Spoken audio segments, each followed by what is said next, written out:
Hello student, आज हम करते हैं अलजेब्रिक नंबर एंड इंटीजर्स की सेकेंड यूनिट। सेकेंड यूनिट में भी सिमिलर उसी तरीके से है जैसे कि हमने फर्स्ट यूनिट की है। फर्स्ट यूनिट में हमारे पास algebraic number and algebraic integer है। डेफिनेशन बोथ आर सेम, बस डिफरेंस इतना है कि यहाँ पे हमने अलजेब्रिक पॉलिनोमियल के बारे में डिस्कस कर रहे हैं। यहाँ पे पॉलिनोमियल से रिलेटेड किया है, वहाँ पे इक्वेशन से रिलेटेड किया है। क्लियर। एग्जाम में जो भी अगर आपको डेफिनेशन आती है कि आप what is the algebraic number, what is the algebraic integer, आप दोनों डेफिनेशन में से कोई भी डेफिनेशन लिख सकते हो। क्लियर। तो अब हम बिना टाइम वेस्ट किए अपने टॉपिक पे चलते हैं। ओके। तो सबसे पहले जब हम सेकेंड यूनिट स्टार्ट करते हैं तो हमारे नोट्स में सबसे पहले जो डेफिनेशन है वो है अलजेब्रिक नंबर। अब यहाँ पे पहले डेफिनेशन लिखी हुई है, मैं वो बताती हूँ क्या है, फिर इसको अच्छे से स्टेप में हम आसान भाषा में बताते हैं।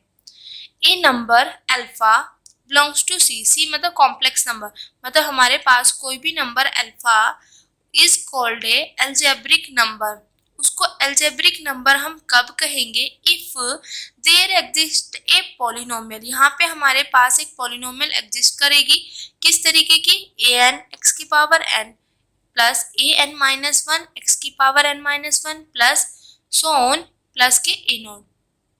क्लियर। और यहाँ पे लिखा हुआ सच डैट जितने भी ए note A one A n minus one A N जितने भी ये मेरे पास कफिशिएंट्स हैं, ये सभी के सभी जीरो नहीं है, और ये सभी के सभी कफिशिएंट क्या है? In Q. क्यू मतलब रैशनल। ठीक है। और एंड जो ये अल्फा है f of alpha equal to zero. अब इस पूरी जो हमने यहाँ पे डेफिनेशन लिखी है इसका मतलब क्या है? यहाँ पे देखो, कोई भी नंबर हमारे पास अलजेब्रिक नंबर कब होगा?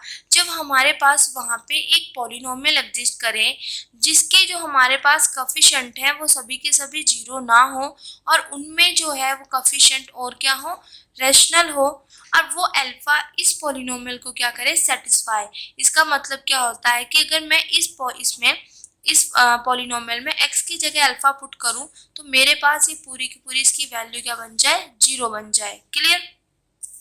तो इसको मैंने थोड़ा सा अलग डिटेल में लिखा हुआ है इस तरीके से आसान भाषा में कि हम किस तरीके से इसको याद कर सकते हैं। कोई भी अल्फा मेरे पास अलजेब्रिक नंबर तब बनेगा जब वहाँ पे एक पॉलिनोमियल एग्जिस्ट करेगी, और उस पॉलिनोमियल के जितने भी कफिशिएंट्स हैं, ये जो होते हैं वेरिएबल के साथ, जैसे यहाँ पे एक्स की पावर एन का कफिशिएंट ए एन है, एक्स की पावर एन माइनस वन का कफिशिएंट ए एन माइनस वन है, और ये मेरे पास जिसमें कोई वेरिएबल नहीं होता इसको कांस्टेंट हम कहते हैं। क्लियर।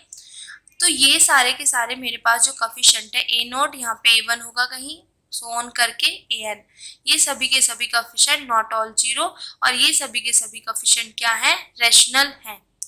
और देन उसके बाद अगर मैं इस पॉलिनोमियल में अल्फा पुट करूं x की जगह तो मेरे पास ये इस वैल्यू जीरो बन जाए, मतलब अल्फा इस पॉलिनोमियल को क्या कर दे? सेटिस्फाई कर दे, तब हम इस अल्फा को अलजेब्रिक नंबर कहेंगे।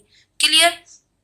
तो यहाँ पे तीन स्टेप याद रखने हैं कि कोई भी नंबर मेरे पास अलजेब्रिक नंबर किस तरीके से बनेगा। पहली बात तो वहाँ पे हमारे पास पॉलिनोमियल एग्जिस्ट करनी चाहिए जिसके सारे के सारे कफिशिएंट क्या होने चाहिए? रैशनल होने चाहिए और जीरो नहीं होने चाहिए, और वो अल्फा उस पॉलिनोमियल को क्या करना चाहिए? सेटिस्फाई करना चाहिए। क्लियर। ये देन नेक्स्ट आता है हमारे पास अलजेब्रिक इंटीजर। तो अलजेब्रिक इंटीजर समझाने से पहले मैं इसको इसी से रिलेट करते हुए समझाऊंगी, फिर बताऊंगी कि यहाँ पे ये चीजें कैसे लिखी है।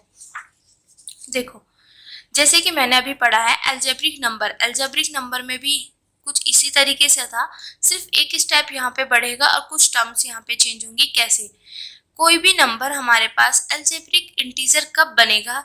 जब वहाँ पे एक पॉलिनोमियल एग्जिस्ट होगी। देन सेकेंड कंडीशन उसमें क्या होगा? जो उसका लीडिंग कॉफिशिएंट है वो वन होना चाहिए। मींस लीडिंग कॉफिशिएंट का मतलब क्या होता है कि जितने भी हमारे यहाँ पे वेरिएबल्स हम चेक करेंगे, एक्स एक्स वेरिएबल सिर्फ एक्स है, फिर उनकी हम पावर चेक करेंगे, तो पावर यहाँ पे एन है minus one, n minus one है, फिर n minus two so on. तो यहाँ पे जो भी वेरिएबल की हाईएस्ट पावर होगा, तो यहाँ पे हाईएस्ट पावर क्या बनी मेरे पास? एक्स की पावर एन। तो इसका जो कॉफिशिएंट होगा उसी को हम बोलते हैं लीडिंग कॉफिशिएंट। लीडिंग कॉफिशिएंट किसको बोलते हैं? उसको बोलते हैं जिस वेरिएबल की हाईएस्ट पावर का कॉफिशिएंट जो होता है। तो यहाँ पे हाईएस्ट पावर क्या है वेरिएबल की? एन। तो x की पावर n का जो कोफिशिएंट है उसको बोलेंगे हम लीडिंग कोफिशिएंट। तो एल्जेब्रिक इंटीजर में अल्फा जिस वहाँ पे जो उसके लिए एल्जेब्रिक इंटीजर कब बनेगा वो अल्फा, जब वहाँ पे हमारे पास एक पॉलिनोमियल एग्जिस्ट करे जिसका लीडिंग कोफिशिएंट क्या हो 1 हो। जब लीडिंग कोफिशिएंट 1 हो गया तो या तो हम ये चीज बोल सकते हैं या ये कि ऐसी पॉलिनोमियल एग्जिस्ट करे जिसका लीडिंग कोफिशिएंट क्या हो 1 हो, या हम ये बोल सकते हैं कि अल्फा जब एल्जेब्रिक इंटीजर बने तो इस तरीके की हमारे पास एक पॉलिनोमियल एग्जिस्ट करे, या हम इस पूरी पॉलिनोमियल को हम क्या बोलते हैं मोनिक पॉलिनोमियल। क्लियर? अभी मैंने सिर्फ यही बताया है यहाँ पे कि अल्फा एल्जेब्रिक इंटीजर तब बनेगा वहां पे एक पॉलिनोमियल एग्जिस्ट करे जहां पे उसका लीडिंग कोफिशिएंट 1 हो। एक तो ये चीज हम बोल सकते हैं। सेकेंड चीज हम बोल सकते हैं कि अल्फा एल्जेब्रिक इंटीजर तब बनेगा जब वहां पे हमारे पास एक इस तरीके की पॉलिनोमियल एग्जिस्ट करे, ठीक है, या इस तरीके की जो पॉलिनोमियल होती है उसको बोलते हैं हम monic polynomial. That is monic polynomial उस पॉलिनोमियल को बोलते हैं जिसका लीडिंग कोफिशिएंट क्या होता है 1 होता है। क्लियर? और यहाँ पे वहां पे क्या था हमारे पास, जो ये कोफिशिएंट होते हैं ये हमारे पास वहां पे रैशनल थे। यहाँ पे हमारे सारे के सारे कोफिशिएंट क्या होने चाहिए इंटीजर। अब मैंने यहाँ पे n-1 तक लिखा है, क्यों? क्योंकि यहाँ पे जो लीडिंग कोफिशिएंट है वो तो फिक्स कर दिया 1, तो वो तो इंटीजर होता है। क्लियर? तो यहाँ पे मेरे पास ये क्या हो गया इंटीजर होने चाहिए। और अल्फा इस वाली जो मोनिक पॉलिनोमियल हमारे पास आएगी इसको सेटिस्फाई करना चाहिए। क्लियर? यहाँ से हमें समझ आ गया है कि एल्जेब्रिक इंटीजर होता क्या है। एल्जेब्रिक इंटीजर के लिए हमारे पास ऐसी एक पॉलिनोमियल एग्जिस्ट करनी चाहिए जिसका लीडिंग कोफिशिएंट 1 हो, या हम बोल दें कि एक मोनिक पॉलिनोमियल एग्जिस्ट करनी चाहिए और उसके सभी के सभी कोफिशिएंट क्या होने चाहिए इंटीजर होने चाहिए, और वो अल्फा उस पॉलिनोमियल जो मोनिक पॉलिनोमियल है उसको सेटिस्फाई करना चाहिए। अगर अल्फा इस मोनिक पॉलिनोमियल को सेटिस्फाई कर रहा है तो इसका मतलब वो उसका रूट हुआ। क्लियर? वैसे तो पॉलिनोमियल में हम जीरोस यूज करते हैं, बट अगर इक्वल टू इसके मैं यहाँ पे 0 बना दूं तो ये मेरे पास इक्वेशन बन जाती है, और इक्वेशन में हम रूट यूज करते हैं। क्लियर? तो ये चीजें आप यहाँ पे देख सकते हो। मैंने दोनों चीजें बता दी। एल्जेब्रिक नंबर के लिए एक पॉलिनोमियल एग्जिस्ट करनी चाहिए, देन उसके कोफिशिएंट क्या होने चाहिए रैशनल होने चाहिए, और वो सभी के सभी 0 नहीं होने चाहिए। Then alpha equal to alpha मतलब उसको सेटिस्फाई करना चाहिए। सिर्फ एल्जेब्रिक में ये कंडीशन है। एल्जेब्रिक इंटीजर में क्या है पॉलिनोमियल एग्जिस्ट करनी चाहिए जिसका लीडिंग कोफिशिएंट क्या हो 1 हो, या हम कह सकते हैं एक मोनिक पॉलिनोमियल एग्जिस्ट करनी चाहिए और जिसके कोफिशिएंट क्या हो यहाँ पे मेरे पास इंटीजर हो, और अल्फा उसको सेटिस्फाई करना चाहिए। क्लियर? अब देखो एल्जेब्रिक नंबर की हमने डेफिनेशन नोट्स में से पढ़ ली थी, अब आती है एल्जेब्रिक इंटीजर। तो जैसे मैंने अभी बोला कि एल्जेब्रिक इंटीजर वही नंबर बनेगा, कोई भी नंबर एल्जेब्रिक इंटीजर तब बनेगा जब वो हमारे पास एक मोनिक पॉलिनोमियल वहाँ पे एग्जिस्ट करे जिसके सारे के सारे कोफिशिएंट क्या हो इंटीजर हो, और अल्फा जो है उस मोनिक पॉलिनोमियल को सेटिस्फाई करे। अगर सेटिस्फाई करेगा तो वो उसका रूट बन जाएगा। क्लियर?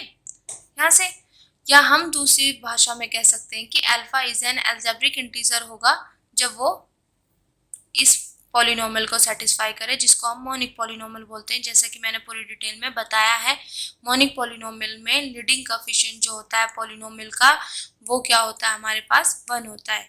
क्लियर? आई होप आपको ये दोनों डेफिनेशन अच्छे से समझ आई होगी। अब हम इससे नेक्स्ट डेफिनेशन नहीं है, इससे रिलेटेड एक नोट है।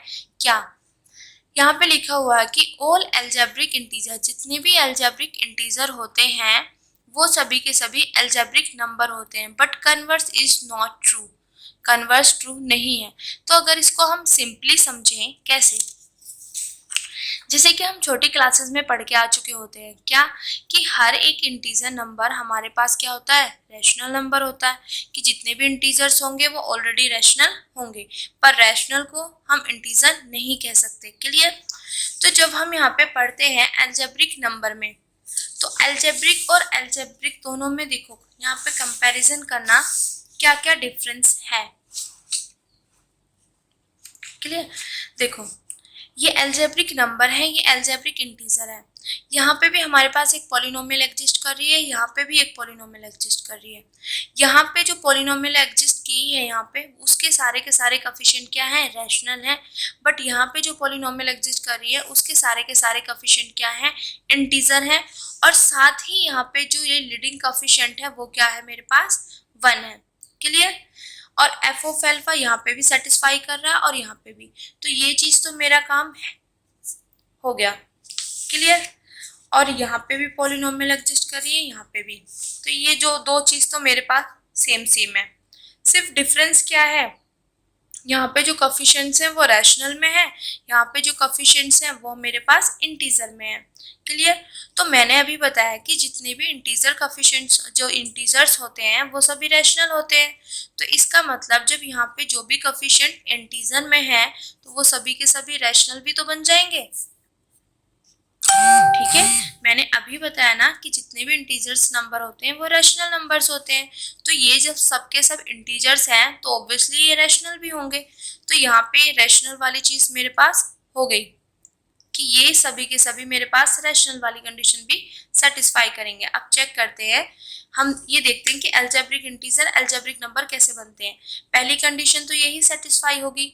सेकंड है कि जो कोफिशिएंट्स हैं वो सभी के सभी मेरे पास क्या होने चाहिए, रैशनल होने चाहिए। तो मेरे पास यहाँ से सारे के सारे कोफिशिएंट ये मैंने क्या बना दिए, इंटीजर है तो ये रैशनल भी होंगे। तो ये सेकंड कंडीशन भी इन्होंने मेरी सेटिस्फाई कर दी, जो कि मेरे पास क्या है, अलजेब्रिक नंबर की सेकंड कंडीशन है। क्लियर। अब यहाँ पे मेरे पास लीडिंग कोफिशिएंट 1 था, कांस्टेंट यहाँ पे और सारे ले लिए मैंने सिर्फ 1, तो 1 भी तो मेरे पास एक इंटीजर होता है और 1 भी मेरे पास क्या होता है, रैशनल। तो ये सारे के सारे मेरे पास क्या बन गए, रैशनल। क्लियर। तो मेरे पास ये कंडीशन भी सेटिस्फाई होगी और f of alpha equal to 0। तो कहने का मतलब क्या है, अलजेब्रिक जो इंटीजर था वहां पे एक पॉलिनोमियल एग्जिस्ट करा दी हमने इस तरीके की, जिसमें सारे के सारे कोफिशिएंट हमने ये दिखा दें कि वो रैशनल में भी होंगे और एफ ऑफ एल्फा इसको सेटिस्फाई भी, वो sorry, f of alpha equal to 0 होगा, मतलब एल्फा इस पॉलिनोमियल को सेटिस्फाई भी करेगा। तो क्लियर। तो मैंने अलजेब्रिक नंबर की ये तीनों कंडीशन इस वाली से बता दी। क्लियर। तो यहाँ से हमने दिखा दिया कि अलजेब्रिक इंटीजर क्या होते हैं, मेरे पास अलजेब्रिक नंबर होते हैं। क्लियर। एक बार और बता देती हूँ बेटा, ओवरव्यू क्या है। हमने बोला कि जितने भी अलजेब्रिक इंटीजर हैं वो अलजेब्रिक नंबर होंगे। कैसे, अब देखें, क्या अलजेब्रिक इंटीजर अलजेब्रिक नंबर की ये तीनों कंडीशन सेटिस्फाई करता है, इसी तरीके से तो चेक करेंगे। तो हमने जब चेक किया यहाँ पे तो हमने देखा कि ये इसके लिए एक पॉलिनोमियल एग्जिस्ट करके सेम जैसे कि अलजेब्रा इसमें अलजेब्रिक नंबर में कर रही है। फिर हमारे पास हमने देखा ये सारे के सारे कोफिशिएंट इसमें इंटीजर में है। यहाँ पे 1 होता है तो 1 भी तो इंटीजर में ही होता है। तो हमें पता है कि जो भी इंटीजर नंबर होते हैं वो रैशनल भी होते हैं, तो इसके सारे के सारे कोफिशिएंट इन रैशनल में भी चले गए। तो इसका मतलब सेकंड कंडीशन भी सेटिस्फाई कर दी मेरी। क्लियर। और फिर उसके बाद f of alpha equal to 0, जो कि यहाँ पे भी है। तो इस अलजेब्रिक इंटीजर ने अलजेब्रिक नंबर की ये तीनों कंडीशन सेटिस्फाई कर दी। तो यहाँ से हम कह सकते हैं कि all algebraic integer are algebraic number. Clear. But converse is not true. अब वो अगर हम देखें कैसे ट्रू नहीं होगा, देखो, अब ये तो दिखा दिया ना हमने, अलजेब्रिक इंटीजर अलजेब्रिक नंबर होगा। अब हमें दिखाना है कि अलजेब्रिक नंबर अलजेब्रिक इंटीजर नहीं होगा। किस तरीके से, देखो, पॉलिनोमियल सेम एग्जिस्ट कर रही है, एफ ऑफ एल्फा यहाँ पे भी है यहाँ पे भी है। क्लियर। अब यहाँ पे ये कोफिशिएंट्स क्या है, मेरे पास रैशनल है और यहाँ पे कोफिशिएंट मुझे चाहिए इंटीजर। तो मेरे को तो ये पता है कि इंटीजर तो रैशनल होते हैं बट रैशनल थोड़ी ना इंटीजर होते हैं। तो ये कभी भी कोफिशिएंट मेरे पास इंटीजर बन नहीं सकते। तो इसका मतलब जो मेरे पास ये वाली कंडीशन थी इसके लिए ये वो कंडीशन मेरे पास फॉल्स होगी। देन इससे ये कंडीशन तो एक होगी। दूसरा चीज क्या है कि ये हमारे पास अलजेब्रिक नंबर अलजेब्रिक इंटीजर नहीं बन सकता। दूसरा क्या कि यहाँ पे हमारे पास लीडिंग कोफिशिएंट कुछ भी हो सकता है, 1 भी हो सकता है, 2 भी हो सकता है, 3 भी हो सकता है, 4 भी हो सकता है, कुछ भी हो सकता है। बट यहाँ पे फिक्स कर दिया गया कि लीडिंग कोफिशिएंट हमारे पास हमेशा 1 ही होगा। क्लियर। तो यहाँ पे जब हम अलजेब्रिक नंबर को अलजेब्रिक इंटीजर बनाने की सोच रहे थे तो वहां पे दो कंडीशन हमारी फॉल्स होगी। फर्स्ट कंडीशन हमारी क्या फॉल्स हुई कि यहाँ पे रैशनल है और मुझे इंटीजर लाने हैं, जो कि पॉसिबल हो नहीं सकता। हम जानते हैं कि सभी के सभी रैशनल नंबर इंटीजर नहीं बन सकते। क्लियर। ये वाला रिजल्ट इसका कन्वर्स नहीं होता है, ठीक है। देन सेकंड कंडीशन क्या, मुझे यहाँ पे लीडिंग कोएफिशिएंट 1 चाहिए, पर यहाँ पे तो लीडिंग कोएफिशिएंट कुछ भी हो सकता है, तो यहाँ पे दो कंडीशन फॉल्स होगी, तो हम कह सकते हैं कि अलजेब्रिक नंबर जो है अलजेब्रिक इंटीजर नहीं हो सकते। ये चीजें समझाई कि जैसे अगर नॉर्मली हम जनरल किसी को एक्सप्लेन करें तो किस तरीके से कर सकते हैं, ठीक। अब हम करते हैं जैसे कि मैंने बताया कि जैसे कि हम अंडरस्टूड करते हैं, अगर सिंपली किसी को बताना हो कि क्या सारे के सारे अलजेब्रिक नंबर अलजेब्रिक इंटीजर होते हैं या अलजेब्रिक इंटीजर अलजेब्रिक नंबर होते हैं, तो वो हम सिंपली लैंग्वेज में हम कैसे बता सकते हैं वो मैंने आपको समझा दिया है, क्लियर। अब हम करते हैं इसको with the help of example proof. कैसे, हमारे पास इस सिलेबस में एक एग्जाम्पल गिवन है। क्या है example, show that √2/3 is an algebraic number. ये मेरे पास अलजेब्रिक नंबर तो है बट अलजेब्रिक इंटीजर नहीं है। कैसे, हमने अभी प्रूफ कर दिया कि जितने भी अलजेब्रिक इंटीजर होते हैं वो तो अलजेब्रिक नंबर बन जाएंगे, पर अगर मैं कोई अलजेब्रिक नंबर लेके चलूं और मैं ये दिखा दूं कि वो अलजेब्रिक इंटीजर नहीं है, तो इसका कन्वर्स जो मैं लेके चल रही हूँ कि कन्वर्स नॉट ट्रू, कि कन्वर्स ट्रू नहीं है, तो वो चीज़ प्रूफ हो जाएगा, क्लियर। तो हम यहाँ से ये चीज़ लेके चलते हैं कि अलजेब्रिक नंबर है और हम दिखा देंगे कि अलजेब्रिक इंटीजर नहीं है, तो जो हमारे वहाँ पे कन्वर्स हम प्रूफ करना चाहते थे वो हमारे पास प्रूफ हो जाएगा, क्लियर। अब देखो यहाँ पे मुझे इसको अलजेब्रिक नंबर दिखाना है, तो यहाँ पे जब अलजेब्रिक नंबर या अलजेब्रिक इंटीजर हम किसी को दिखाते हैं तो वहाँ पे एक पॉलिनोमियल एग्जिस्ट कराते हैं। अब पॉलिनोमियल इस तरीके से एग्जिस्ट करानी है कि वो उस पॉलिनोमियल को क्या कर दे, सेटिस्फाई कर दे, क्लियर। तो अब देखो, अब यहाँ से हमें पता कैसे चलेगा कि हमें ये वाला अलजेब्रिक नंबर लेके चलें, तो हम यहाँ पे कैसे पॉलिनोमियल कंसीडर करें या एफ ऑफ एक्स किस तरीके से कंसीडर करें, क्लियर, वो चेक करते हैं।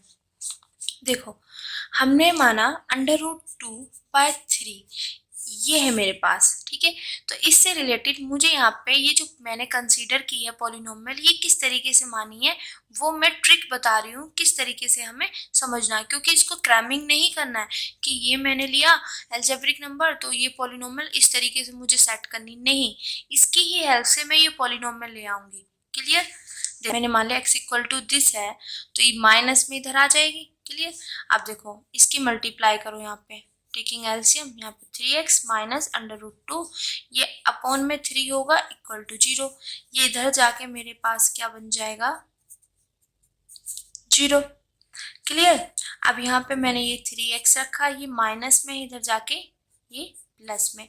अब यहाँ पे स्क्वायर रूट है, स्क्वेयरिंग ऑन बोथ साइड, तो मेरे पास हो जाएगा 9x स्क्वायर इक्वल टू 2। अब मैं इसको इधर ले आती हूँ, 9x स्क्वायर माइनस के 2 इक्वल टू 0, क्लियर। ये मेरे पास एक इक्वेशन बन रही है, पर मुझे यहाँ पे चाहिए पॉलिनोमियल, तो पॉलिनोमियल के लिए मैं ये 0 हटा दूँ यहाँ से, तो मेरे पास बन गई ये पॉलिनोमियल।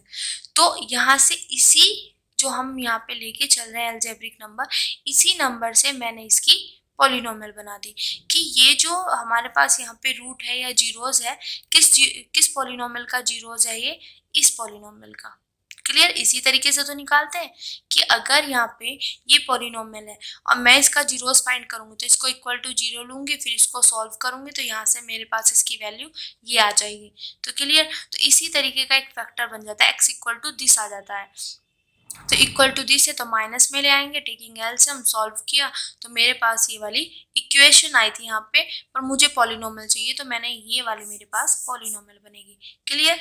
तो इसकी हेल्प से ही मैंने ये पॉलिनोमियल ली है, इसको क्रैमिंग नहीं करना है, समझना है, ठीक है। अब देखो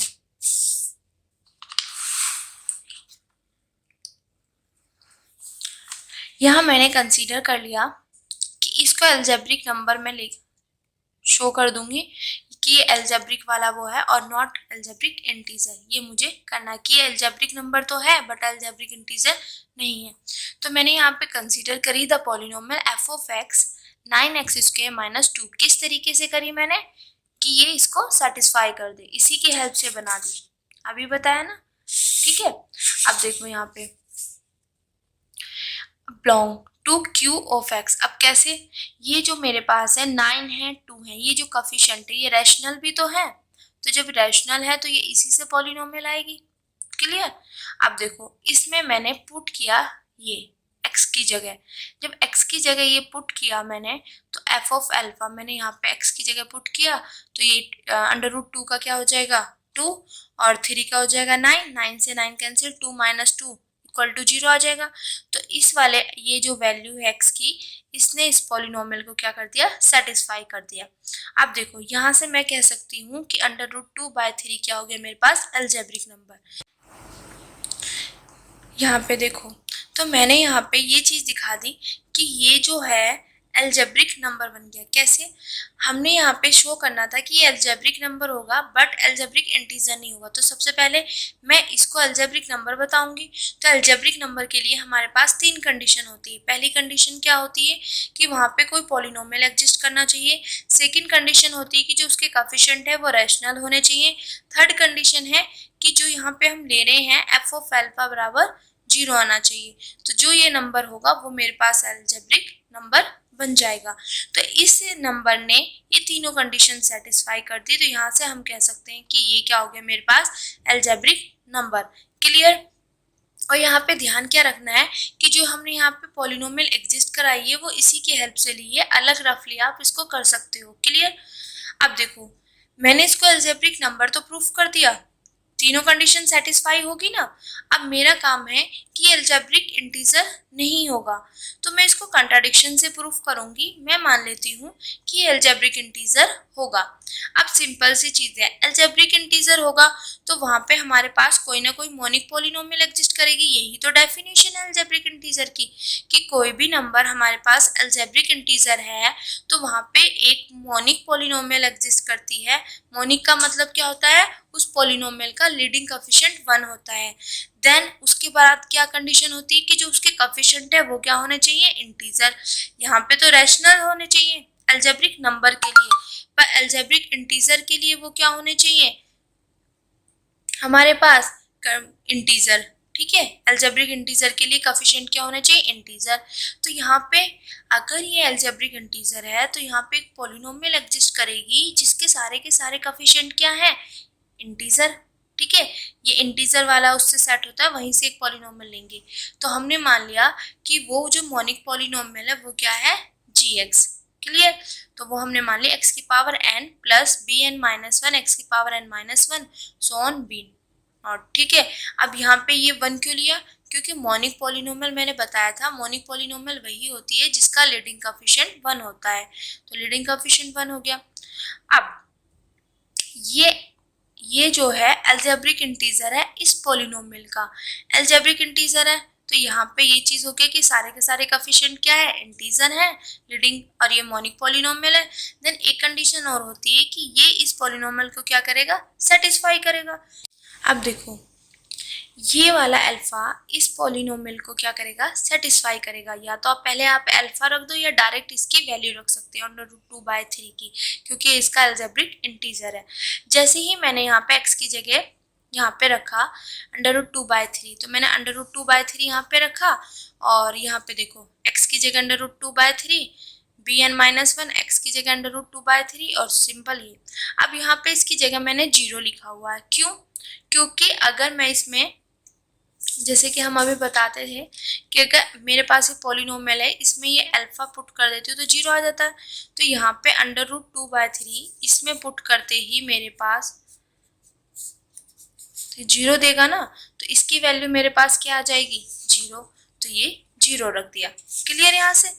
अब देखो अब इसको हम यहाँ पे सॉल्व करते हैं। सॉल्व किस तरीके से करते हैं वो देखो। यहाँ पे ये चीज ऐसे ले ली मैंने, यहाँ पे bn-1 इसको अलग कर दिया और इसको अलग कर दिया। ये था ना इसकी पावर में है √2 की पावर n-1 है, 3 की पावर n-1 इस तरीके से कर दिया और so on b0 equal to 0। अब हम इस पूरे का एलसीएम लेंगे। यहाँ पे 3 की पावर n और इसकी पावर अलग कर दी। ये कर सकते हैं क्योंकि हमें पता है a/b की पावर अगर n है तो मैं लिख सकती हूँ उसको a की पावर n और b की पावर n। क्लियर? तो उससे किया हमने। अब देखो जब हम एलसीएम लेते हैं तो हम इनमें से मैक्सिमम लेते हैं, तो 3 की पावर मैक्सिमम होगा। क्लियर? अब 3 की पावर n मैंने यहाँ पे एलसीएम ले लिया तो यहाँ पे तो सिंपल √2 की पावर n आ गया। अब देखो यहाँ पे इसको क्या लिख सकती हूँ मैं, 3 की पावर n-1 को मैं लिख सकती हूँ 3 की पावर n माइनस 1 को लिख सकती हूँ 3 की पावर n और 3 की पावर माइनस 1। क्लियर? तो यहाँ पे 3 की पावर 1 तो मेरे पास 3 की पावर n तो मेरे पास है ऑलरेडी। ये देखो 3 की पावर n तो है मेरे पास ये। ठीक है, रिमेनिंग क्या बचा यहाँ पे 3 की पावर माइनस 1, इसको मैं ऊपर ले गई। जब इसको यहाँ पे सिंपल होता है 3 की पावर माइनस 1 होता है, जब ये ऊपर जाएगा तो 3 बन जाता है। ये छोटी क्लासेस का बेसिक है। क्लियर? तो यहाँ से b n minus 1 under root 2 की पावर n माइनस 1, तो ये 1/3 की पावर माइनस 1 था, जब ये ऊपर गया तो ये 3 बन गया। So on. अब यहाँ पे 1 है और यहाँ पे 3 की पावर n मैंने एलसीएम लिया है, तो यहाँ पे क्या आएगा 3 की पावर n। क्लियर? अब देखो ये चीज मेरे पास आ गई। अब ये इधर जाके 0 बन जाएगा, मेरे पास रिमेनिंग बचा ये। अब यहाँ पे क्या किया है, ये सारी चीजें मेरे पास आ गई। अगर मैं आई इस ओड ले लूँ, यहाँ पे जो आई है अगर मैं उसको ओड ले लूँ, तब अंडर रूट 2 की power eta is not an integer. ये कैसे लिखी हुई है लाइन? आई का ओड का मतलब क्या होता है? वो 1 3 5 7। ओड नंबर किसको बोलते हैं? जो 2 से डिविजिबल नहीं होते हैं, मतलब 2 से डिवाइड नहीं होते हैं। तो 2 से डिवाइड कौन कौन नहीं होते? 1 नहीं होता, 3 नहीं होता, 5 नहीं होता, 7 नहीं होता। तो ये सारे के सारे मेरे पास ओड नंबर आ गए। अब अंडर रूट 2 की पावर आइटा, सबसे पहले रखा मैंने 1, आइटा की वैल्यू 1 रखी, तो अंडर रूट 2 की पावर 1, अंडर रूट 2 की पावर 3, अंडर रूट 2 की पावर 5, अंडर रूट 2 की पावर 7। जब इनको सॉल्व किया मैंने तो ये सारे के सारे मेरे पास under root 2, 2 under root 2, 4 under root 2, 8 under root 2 आ रहा है। तो ये तो मेरे पास इरेशनल नंबर है। ठीक है, ये मेरे पास क्या बन गया? Irrational number. तो इसीलिए यहाँ पे लिखा हुआ है कि अगर मैं आई ओड लूँ किस तरीके से, अंडर रूट 2 की पावर अगर आए और ये आई क्या हो मेरे पास? ओड हो, तो ये मेरे पास इंटीजर नहीं होगा। क्लियर यहाँ से? अब यहाँ पे इसने जो ये मेरे पास इक्वेशन है, इसको हमने एक 2 स्मॉलर इक्वेशन में इसको मतलब सेपरेट किया है। अब ये किस तरीके से सेपरेट किया है ये बताऊंगी मैं with the help of this, इसकी हेल्प से। अब हम इसकी हेल्प से ये करेंगे।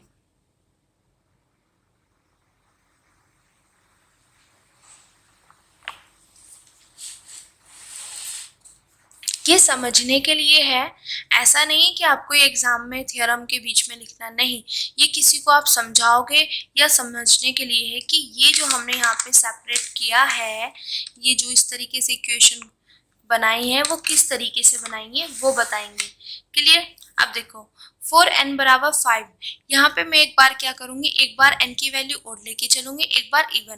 तो ये ओड के इवन के लिए मैंने यहाँ पे किया हुआ है, ओड के लिए मैंने यहाँ पे किया हुआ है। ठीक है, अगर मैं 4n बराबर 5 ले लूँ इक्वेशन 2 में, तो जब मैंने इक्वेशन नंबर 2 में 5 लिया n बराबर 5 इसमें, तो मैं इसको क्या लिख सकती हूँ? अंडर 2 की पावर 5 b 5 माइनस 1, जहाँ जहाँ n है मेरे पास वहाँ पे मैंने 5 पुट कर दिया। तो जब मैं पुट करूँगी इसको कैसे ओपन करूँगी? अंडर 2 की power 5 plus b 5 minus 1 under 2 की power 5 minus 1 3 plus b 5 minus 2 under 2 की पावर 5 माइनस 2 3 की पावर 2 5 माइनस 3 अंडर 2 5।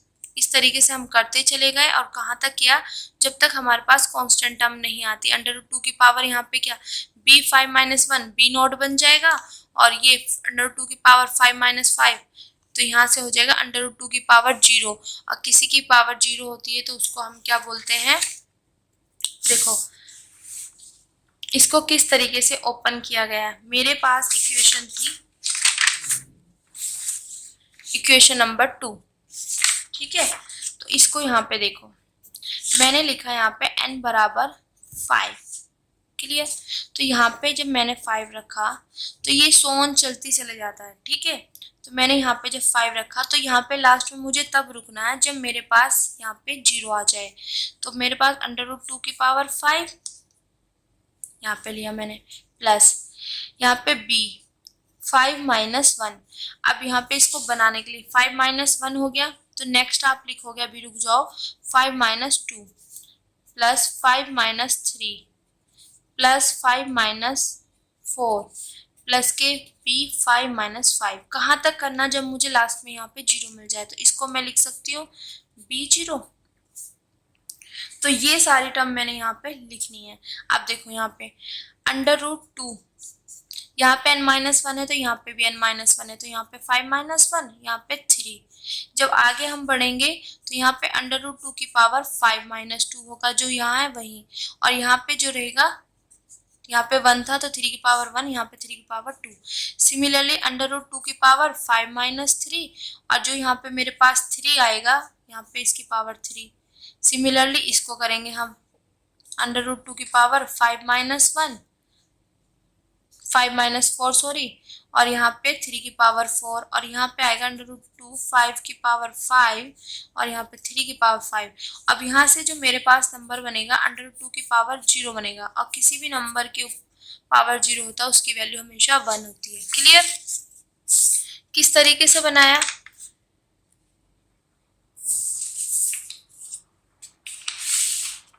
तो ये सारी मैंने यहाँ पे लिखी हुई है, ठीक है।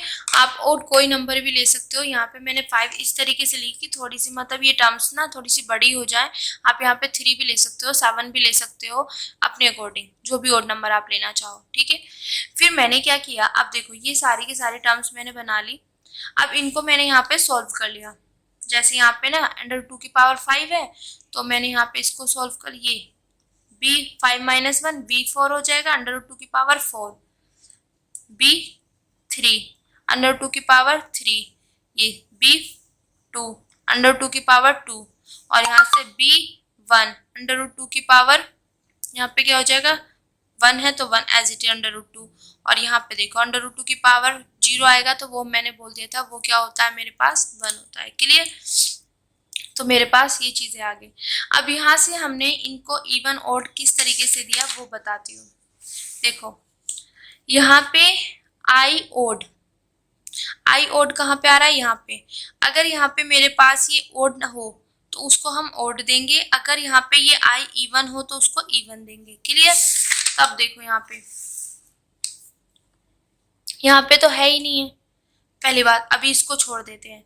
यहाँ पे b4 इवन है तो इवन नंबर दिया, b3 ओड, मतलब इसको देखना है, यहाँ पे आई को देखना है पहले। क्लियर? तो यहाँ पे आई अगर ओड है तो ओड, इवन है तो इवन। तो 3 मेरे पास ओड होता है तो ओड, 4 है तो इवन।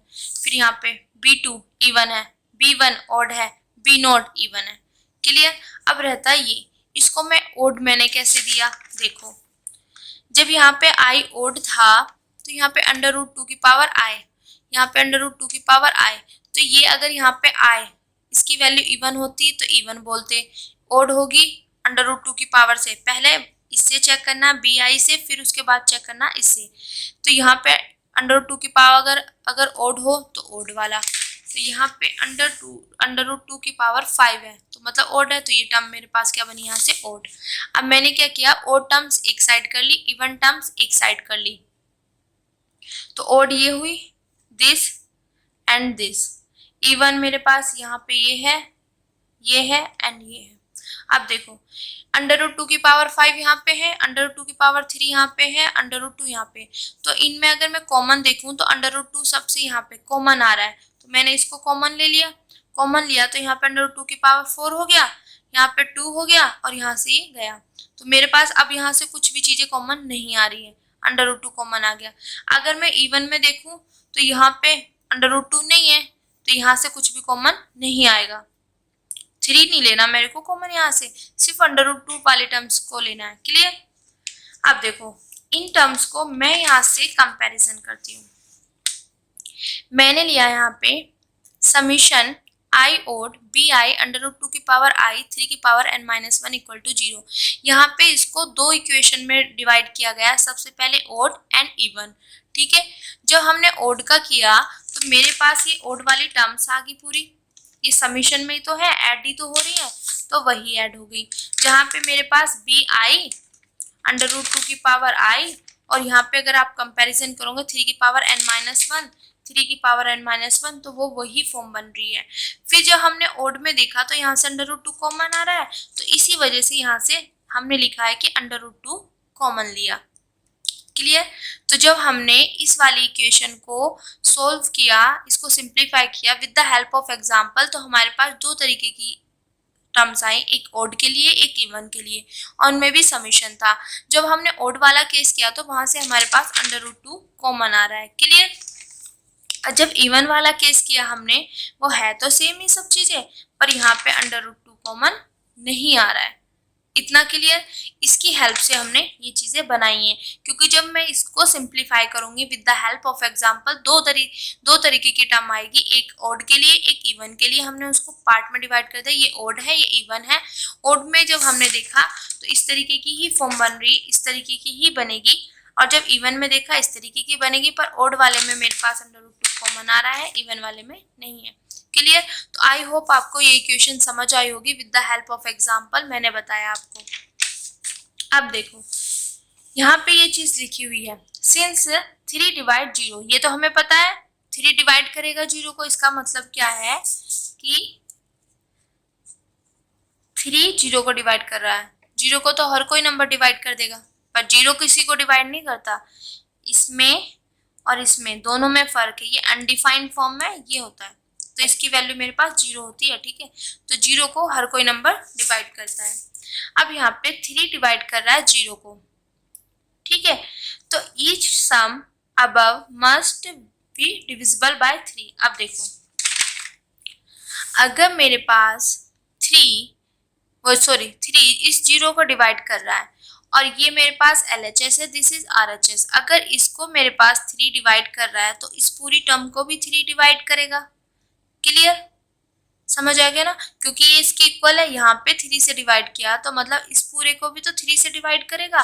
तो वही चीज हमने यहाँ पे लिख दी कि अगर 3 डिवाइड कर रहा है 0 को, तो each sum above must be divisible by 3।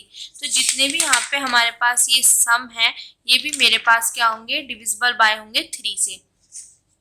पर इन particular because is someone containing bi or I not equal to n has a factor of 3, but 3 divides the summand containing bn equal to 1। अब देखो यहाँ से क्या चीज आती है, ये चीज क्या लिखी हुई है, यहाँ तक तो समझ आ गया कि अगर मेरे पास 3 0 को डिवाइड कर रहा है, 3 0 को डिवाइड कर रहा है, तो इस पूरे को भी डिवाइड करेगा। क्लियर, यहाँ से तो ये चीज हो गया। और इसी चीज को मैंने यहाँ पे 2 फैक्टर में डिवाइड किया, ओड वाले के लिए और इवन वाले के लिए, तो स्मॉलर इक्वेशन में इसको मैंने सेपरेट किया। क्लियर।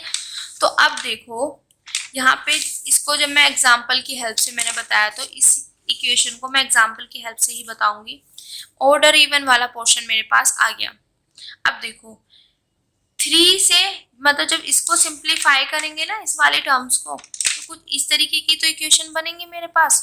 ठीक है, अब देखो जब ओड का हम केस लेंगे यहाँ पे, तो इन particular because is someone containing bi but I not equal to has a factor of 3। यहाँ पे देखो जब मैं इसको पूरे को ओपन करती हूँ, यहाँ पे भी 3 है, यहाँ पे भी 3 है, यहाँ पे भी 3 है, यहाँ पे भी 3 है, यहाँ पे भी 3 है, सब में यहाँ पे पूरे फैक्टर में 3 3 है। 3 कहाँ नहीं है, सिर्फ यहाँ पे। तो अगर मैं यहाँ पे सिंपल सी bi, यहाँ पे n है ना, n है, अगर i not equal to n, अगर यहाँ पे i इक्वल टू n हो जाए तो यहाँ पे मेरे पास bn हो जाए, वही वाली चीज। तो यहाँ पे मेरे पास इसको छोड़ के समझने की कोशिश करो बेटा, यहाँ पे मैं क्या कह रही हूँ, i not equal to n। i not equal to n का मतलब है कि i की वैल्यू 5, जैसे यहाँ पे i की वैल्यू जब 5 नहीं है, उसको छोड़कर सभी में 3 क्या है मेरे पास, फैक्टर है। ये मतलब है bi मतलब यहाँ पे देखो, अगर मैं इसको रखूं, एक चीज देखना है यहाँ पे, bi मतलब मेरे पास क्या होगा, यहाँ पे बोल दिया n बराबर मैंने 5 लिया है। ठीक है, और i बराबर मैंने यहाँ पे ले लिया, मैंने इसको i को मैंने लिया यहाँ पे 0 1 2 3 4 5 में यहाँ पे लेके चलती हूँ। तो अब उसने क्या बोला है, जब यहाँ पे मेरे पास b0 bi तो है, bi की में b0 b1 B2, B3, B4, B5, ये चीज आ गई। तो वो बोल रहा है कि जो B5 है यहाँ पे क्या हुआ, I इक्वल टू n के है, मतलब 5 है, n की वैल्यू भी 5 है और I की वैल्यू भी 5 है, तो यहाँ पे इक्वल टू n है, I इक्वल टू n है। और इन तीनों सभी केसेस में मेरे पास क्या है, I not equal to n, क्योंकि इनकी वैल्यू मेरे पास 5 नहीं है। तो मैं B0, B1, B2, B3, B4 देखती हूँ। देखो यहाँ पे B0, B1, B2, B3, B4, इन सभी में 3 फैक्टर है। क्लियर, इन सभी में 3 फैक्टर है, बट कब है 3 फैक्टर, जब I not equal to n। जब I इक्वल टू n हो जाएगा तो वहां पे 3 फैक्टर हमारे पास नहीं है। तो क्लियर, इस लाइन का मतलब समझ आया। वो यही कह रहा है कि e summand containing b i not equal to n has a factor of 3। जहां पे हमारे पास I not equal to n है, उन सभी के पास मेरे पास 3 का फैक्टर है, बट जहां पे I इक्वल टू n है वहां पे तो 3 फैक्टर है ही नहीं। क्लियर, इतना। तो इसका मतलब जब मैं इसको ओपन करती हूँ, इसको ही तो सिंप्लीफाई किया with the help of example, जब मैं इसको पूरे को मैं डिवाइड करूंगी 3 से, तो ये पूरा का पूरा डिवाइड हो जाएगा, रिमेनिंग क्या रहेगा मेरे पास, ये। ठीक है, तो आगे लिखा हुआ है 3 divides the summand containing b n बराबर 1। अब देखो यहाँ पे मेरे पास कोई भी इक्वेशन है, जैसे कि मैंने यही मानी हुई है इक्वल टू 0, इसको 3 डिवाइड कर रहा है, जब इसको ये इसके इक्वल है तो इसको भी पूरे को 3 डिवाइड करेगा। क्लियर, अब यहाँ पे क्या हुआ, इतनी सारी जिनमें 3 फैक्टर हैं ये उनको तो डिवाइड कर रहा है, पर रिमेनिंग मेरे पास सिर्फ ये वाली टर्म रह रही है जिसमें मेरे पास बी एन बराबर क्या है 1, मतलब B5 बराबर क्या है मेरे पास, यहाँ पे B5 रहेगा ना Bn, तो B5 की वैल्यू क्या मेरे पास 1 है, मतलब Bn की वैल्यू 1 है। तो वो उसको यहाँ पे 3 फैक्टर मेरे पास है ही नहीं है, पर जब ये पूरे को डिवाइड कर रहा है तो इसके लिए वो उसको भी तो डिवाइड करेगा। क्लियर, समझ आ गया। तो यहाँ से ये सारा मेरा काम फिनिश। ठीक है, तो उसका कहने का मतलब ये है कि 3 मेरे पास इसको डिवाइड कर रहा है तो इस पूरे को भी डिवाइड करेगा, बट जिसमें मेरे पास I equal to not equal to n है तो उनमें सभी में 3 के फैक्टर है, तो इसको तो इजीली डिवाइड कर देगा, बट मेरे पास यहाँ पे फैक्टर I नहीं है, जहाँ पे Bn की वैल्यू मेरे पास 1 है तो वो उसको भी 3 क्या करेगा, डिवाइड करेगा। हमने यहाँ तक कर लिया है कि जब हमारे पास 3 डिवाइड करेगा इस 0 को, ये इसके इक्वल है तो मतलब इस पूरे को डिवाइड करेगा, अब इसको पूरे को डिवाइड करेगा, सिर्फ ये टर्म मेरे पास रिमेनिंग रहती है। तो इस वाले इक्वेशन को मैंने इनको दो मतलब 2 स्मॉलर इक्वेशन में इसको मैंने डिवाइड किया था, सेपरेट किया था, ओड के लिए और इवन के लिए। तो इसको हम एग्जाम्पल से समझ लिया था क्या, कि यहाँ पे जब मैंने n बराबर ओड लिया, मतलब ओड नंबर लिया, तो मेरे पास यहाँ पे जब इवन की बात करते हैं इसमें सब में 3 है, तो ये ऑब्वियसली 3 से डिवाइड हो जाएगा, ये भी सारा 3 से डिवाइड हो जाएगा, मेरे पास सिर्फ ये वाला पार्ट रह जाएगा जो 3 से डिवाइड, क्योंकि यहाँ पे 3 का कोई मल्टीपल है ही नहीं है। तो इसका मतलब जब वो पूरे को डिवाइड कर रहा है, इस पूरे को डिवाइड कर रहा है 3, तो मतलब इसको भी डिवाइड करेगा 3, तो वही चीज़ यहाँ पे लिखी हुई है। तो यहाँ से ये सारी थियोरी हमारे पास बताती है कि 3 डिवाइड करेगा इसको। अब यहाँ पे ये मैंने एक एग्जांपल से बताया था, तो मैं तो यहाँ पे n लेके चल रही हूँ कि जब मेरे पास ओड हो तो सभी के लिए इसने कैसे लिखा, 3 डिवाइड करेगा 2 की पावर n-1 बाय 2 को। ये कैसे आया मेरे पास, देखो मैंने यहाँ पे अभी एग्जाम्पल में बताया था कि यहाँ पे मेरे पास जो रिमेनिंग बच रहा है √2 की पावर 4 है। ठीक है, तो मैं इसको लिख सकती हूँ 2 की पावर 4 बाय 2। अब देखो यहाँ पे मैंने n की वैल्यू 5 ली थी, तो मैं अगर 4 को 5 में बनाऊँ तो 5-1 बाय 2। अब यहाँ पे मैंने n की वैल्यू 5 ली, मैंने एग्जाम्पल लिया एक, तो अगर मैं इसको n में कन्वर्ट करूँ तो n-1 बाय 2, तो इसका मतलब 3 इसको डिवाइड कर जाए तो मेरा पूरा काम बन जाएगा। तो यहाँ से ये चीज़ पूरी जो थियरी हम लिख रहे हैं वो यही तो बता रही है कि 3 डिवाइड करेगी इसको, 3 डिवाइड करेगी 2 की पावर n-1 बाय 2 को, जहाँ n मेरे पास ओड होगा। क्लियर, अब देखो इसमें n की पावर मैंने 5 रखा, वही चीज़ ये वाला फैक्टर आ जाएगा। क्या 3 कभी, जैसे यहाँ पे 2 आए, 2 का मल्टीपल आए, कुछ भी आए, कभी इसको डिवाइड कर सकती है? नहीं कर सकती ना। 3 कभी भी 2 को डिवाइड, क्योंकि 2 जो बनता है मेरे पास, इससे जो फैक्टर्स बनेंगे वो इवन या उस तरीके से बनेंगे जैसे कि यहाँ पे भी है। अगर मैं इसको लिखूँ 2 की पावर 4 को, तो ये लिख जाएगा 2 की पावर, इनकी मल्टीप्लाई कर लो एक बार, ठीक है, ये 2 दिस 2, तो ये वैल्यू मेरे पास क्या आ जाएगी 4। क्या 3 4 को कभी डिवाइड कर सकता है? नहीं कर सकता ना, तो ये तो इम्पॉसिबल है जब मैंने यहाँ पे n की वैल्यू ओड ली। क्लियर?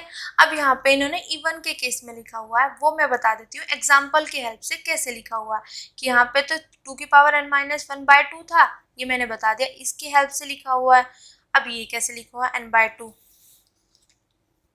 जब मैं n की वैल्यू 4 लूंगी, मतलब यहाँ पे इवन लूंगी, यहाँ पे ओड लिया, यहाँ पे इवन लिया, तब देखो इक्वेशन सेकंड मैंने पूरी की पूरी बनाई, ये सिमिलरली जैसे ये वाला बनाया था, तो मेरे पास ये बन के आ जाती है। ठीक है, अब यहाँ पे देखो, यहाँ पे ये इवन हो गया, यहाँ पे odd even odd even. Clear? अब जैसे इनको भी हम इवन ओड के पार्ट में उस तरीके से डिवाइड करके वही चीज आ जाती है। अब यहाँ पे जो हमने इवन वाला केस लिया, अब मेरे पास 3 डिवाइड कर रहा है इसको, इक्वल टू 0 वाले को, इसको, तो 3 डिवाइड करेगा इस पूरी टर्म्स को भी। क्लियर? पर यहाँ पे भी 3 है, यहाँ भी 3 है, यहाँ भी 3 है, यहाँ भी 3 है, तो इस पूरे को तो ये 3 डिवाइड कर जाएगा, बट डिवाइड तो इसको भी करना चाहिए ना, तो पूरे को डिवाइड कर रहा तो इसको भी डिवाइड करेगा, तो 3 डिवाइड करेगा, यहाँ पे 3 डिवाइड करेगा, मेरे पास क्या है यहाँ पे √2 की पावर 4 को। क्लियर? मतलब या हम ऐसे लिख सकते हैं √2 की पावर 4, या इसको लिख सकती हूँ मैं 2 की पावर 4/2, और यहाँ पे मैंने 4n लिया था, तो 3 डिवाइड करेगा 2 की पावर n/2 को। जब मेरे पास n की वैल्यू क्या होगी, यहाँ पे 3 डिवाइड करेगा 2 की पावर n/2 को, जब मेरे n वैल्यू, यहाँ पे n की वैल्यू क्या होगी इवन, यहाँ से ये चीज़ ली है। और यहाँ से आप एक केस ये ले सकते हो कि जैसे यहाँ पे तो हमने √2 कॉमन लिया था, तब आया था, सीधा हमने √5 के लिए थोड़ा ना किया है। आप यहाँ पे खुद देखो, जब मैं ओड वाला पोर्शन लूंगी, यहाँ पे ओड ये है, ठीक है, यहाँ से मैंने √2 कॉमन लिया, पर सभी में तो 3 3 है, यहाँ पे कोई ओड का फैक्टर बच ही नहीं रहा जिसमें 3 ना हो, तो ओड वाला पोर्शन तो यहाँ पे डिवाइड हो गया। रहा इवन वाला, इवन वाले में यहाँ पे 3 नहीं है, इसमें 3 है, ये 3 है, तो ये सब तो डिवाइड हो गए। अब यहाँ पे 3, तो यहाँ पे अगर मैं देखूँ इवन वाले में, क्या यहाँ से √2 कॉमन आ रहा है? आ ही नहीं रहा है। क्लियर? तो इन बातों को बेटा आप समझो, एनालाइज करो कि क्या है, कि जब मैंने यहाँ पे ओड लिया था, तो ओड में मेरे पास √2 कॉमन आ गया था, और सिर्फ ये वाला पार्ट रहता था जो 3 से डिवाइड नहीं हो रहा था, सब हो रहा था, और यहाँ पे इवन वाले में सभी डिवाइड हो रहे थे। अब देखो यहाँ पे ओड में यहाँ भी 3 है, यहाँ भी 3, तो ये सारा तो डिवाइड हो रहा है, ओड वाला तो झंझट खत्म हमारे पास।